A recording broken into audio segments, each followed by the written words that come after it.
What does the Constitution say about advertising? Well, not much. Like many areas of speech, the Constitution does not specifically define the category of advertising. But the Supreme Court has, and the Supreme Court has explored this issue for some time. Just over 75 years, the Supreme Court has developed what we refer to as the commercial speech doctrine. Now, commercial speech is a category of speech that receives quite a bit of First Amendment protection, but it is not in the highest tier. The highest tier of speech protections is what we refer to as political speech. It's judged under a strict scrutiny review in cases of state action. Broadcaster speech, conversely, is in a lower tier. It gets some protection, but it can be heavily regulated by the government. There, of course, is certain categories of speech, 6 in fact, that receive no protection under the law. Things like obscenity, true threats, false statements of fact, child pornography. Those are categories of speech that receive no First Amendment protection. But commercial speech is in the middle. In fact, it is what we refer to as intermediate scrutiny.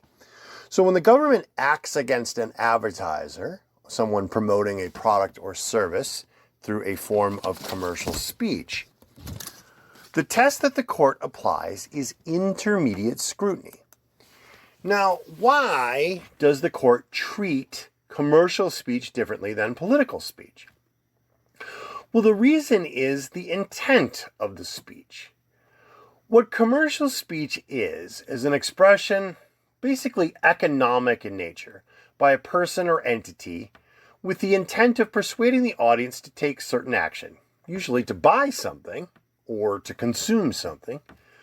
And you're trying to convince someone to do that with the intent of making a profit. Put more simply, commercial speech is speech that proposes to do no more than propose engaging in a commercial transaction, and it is expression that is solely related to the economic interest of the speaker, occasionally to its audience as well.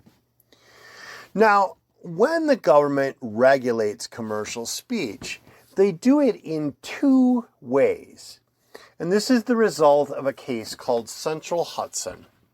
Central Hudson is the case that establishes the test for intermediate scrutiny and when the government can regulate commercial speech. Unlike many other tests, intermediate scrutiny gives the government 2 different ways to uphold or find their action, have a court find their action constitutional. The first is in the case of deceptive political speech. Deceptive commercial speech. Deceptive commercial speech is, like obscenity, unprotected speech. If your commercial speech is a knowing deception, a process that is regulated by the Federal Trade Commission, that speech is basically unprotected speech. It is the legal equivalent of obscenity or false statements of fact or true threats or fighting words, that the speech gets basically no First Amendment protection under the Constitution.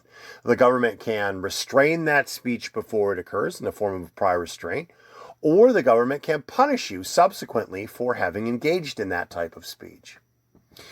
So in those cases, the government has quite a bit of latitude to enforce rules against commercial speech. On the other hand, the government may also meet a 3-part test for regulating non-deceptive commercial speech. The government has to assert a substantial government interest. If that interest is, if the regulation of that interest or that speech directly advances that government's interest and is no more extensive than necessary to serve that interest, in categories of commercial speech, the government may also regulate that speech quite heavily Very similar to what occurs in broadcasting. The speech is then treated as a lower tier of speech in regulatory terms.